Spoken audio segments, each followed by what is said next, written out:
The pharmaceutical companies take no notice of me. That's their way of dealing with me, and most people, I think.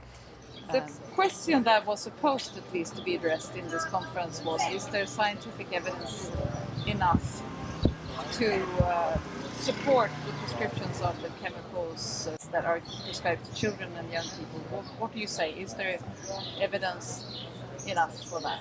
It's all based on the idea that the drugs are somehow rectifying some underlying problem. And until we understand that they're not doing that, or that we've got no evidence that they're doing that, we don't really know how to interpret the evidence we've got. So, for example, if you give children a sedative drug like an antipsychotic and measure their mania scores will go down a bit. They will be less hyperactive, less irritable, and they'll sleep more.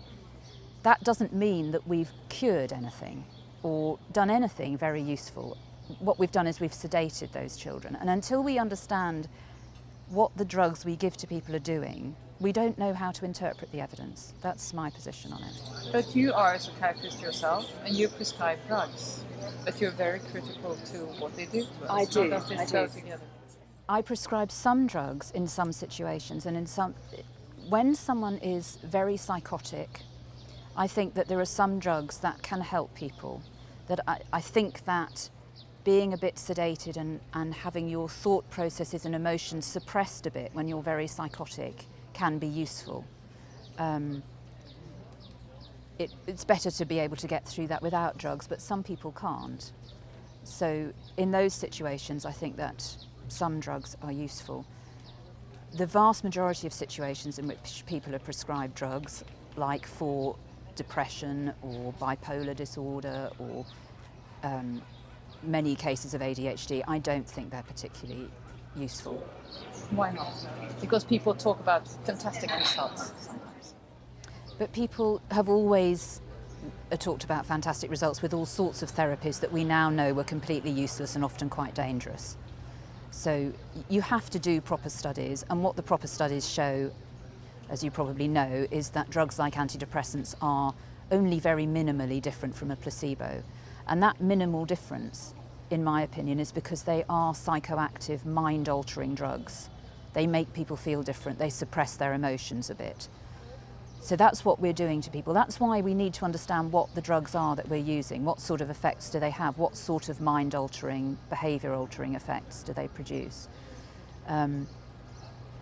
And I think that the effects that, say, antidepressants produce are just not useful. I don't see why being a little bit suppressed emotionally is going to help someone and feeling a bit groggy and having your libido taken away.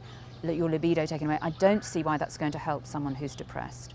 In fact, I think it's going to make it more difficult for them to recover in the long term, at least. It's not a question of it being right or wrong, it's a question of understanding what we're doing. And what I'm saying is we really have no evidence that these drugs are curing depression.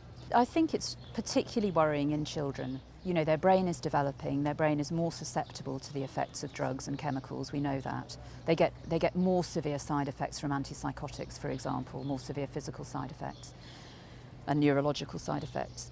So I think it's worrying from that point of view. I think it's also very worrying because we're giving children the message that they need a chemical crutch, that they can't manage to learn to control their behaviour and their emotions themselves. And of course, that is one of the prime tasks of growing up, is to learn how to manage your emotions and how to control your behaviour. And I don't think we're doing children any favours by telling them they need a chemical to help them do that. I think we've got to find other ways of helping them to do that. It's easy to think that these complex problems are an individual brain disease that you can rectify with a drug. It's simple, no one has to think too much about the real cause of these problems. You don't have to think about what sort of social measures you need to help people lead better and more fulfilling lives. It's a quick fix, and it's appealing to all sorts of people. It's appealing sometimes to the patients themselves because they desperately want things to be better. It can be appealing to parents, and of course it's appealing to politicians because it means that they don't have to think about the sort of society we live in and how that might be affecting people. It's much easier just to tell people they're sick and they need to take a pill. I think you need to think about the individual level and the social level. At a social level, we need to ask why people find modern life difficult. I think we need to build up communities because people are very isolated. We need to build up communities. We need to provide more employment that's going to give people an opportunity to lead a fulfilling and satisfying life and provide for themselves and their families. And we need more community groups, more opportunities for people to come together and be able to support each other. So that's the community level. At the individual level, it depends on the individual's problems. I don't think you can prescribe any solution, any sort of overall solution. So, it depends what the problem is of the individual presenting with depression, for example. Is it because of their work situation, their family situation? Why are they depressed? That's what we need to be asking. Or why is this child behaving in the way that they're behaving? And we need to address the reasons and the causes, and they will be different in each case. I think there's a role for therapy, for support, if a family's having difficulty with managing a child's behaviour, if an adult is having difficulty negotiating life, finding ways to deal with difficulties they've had. I think therapy can be helpful to support people and help them to find their own solutions. But ultimately, I think that's what we have to do. We have to help people find their own solutions, their own ways of managing their difficulties, all the various difficulties that people are beset with.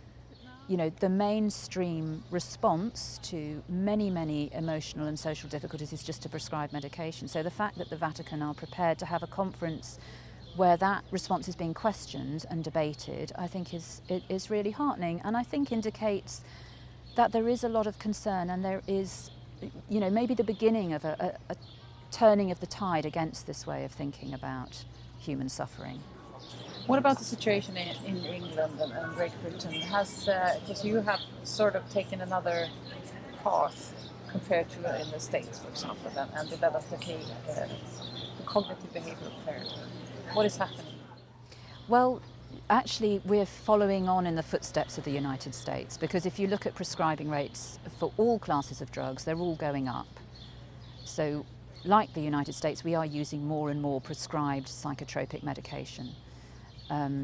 Yes, there has been a program to roll out cognitive behavioural therapy to make that more available to people, but in general what's happening is they're getting that not instead of drugs but as well as drugs. So I don't think things are, our prescribing levels are not quite as high as the United States, but I think we're following in the same sort of direction. Certainly, use of antidepressants, I don't have hard figures, but it's very prevalent. And certainly a large section of the population have been persuaded by all this publicity coming from the pharmaceutical industry and elsewhere that depression is a brain disease, that it's caused by a chemical imbalance, and that they need a drug to put themselves right. And I think that is such a damaging message, and it's a message that is not supported by any evidence at all. That's a pretty controversial thing to say still, I would say. It is indeed, but I challenge you to find anyone who can show me the evidence that depression is caused by a chemical imbalance that can be rectified by antidepressants. There was a programme on British television recently about Prozac, on the anniversary of the licensing of Prozac in the UK, and they had one of the scientists who developed Prozac from Eli Lilly speaking on the programme, and he himself admitted there is no evidence to support the serotonin theory of depression, and we don't know how Prozac works. So it's not just me saying that. So starting in the late 1980s and early 90s, the pharmaceutical industry were in trouble because of the widespread publicity about benzodiazepine dependence and overprescribing. So they set about persuading people that they had not anxiety, which the benzodiazepines had been prescribed for, but depression, and persuading them that depression was caused by a chemical imbalance which they therefore needed to rectify by taking one of their drugs. There has never been any evidence, any convincing or consistent evidence, that there are any serotonin abnormalities in people diagnosed with depression. The evidence on serotonin abnormalities is completely contradictory. One study shows one thing, another study shows another. And most experts now admit that there is no basis for saying that there is a serotonin abnormality in depression. And people are beginning also to admit that this does not explain what antidepressants are doing in people with depression.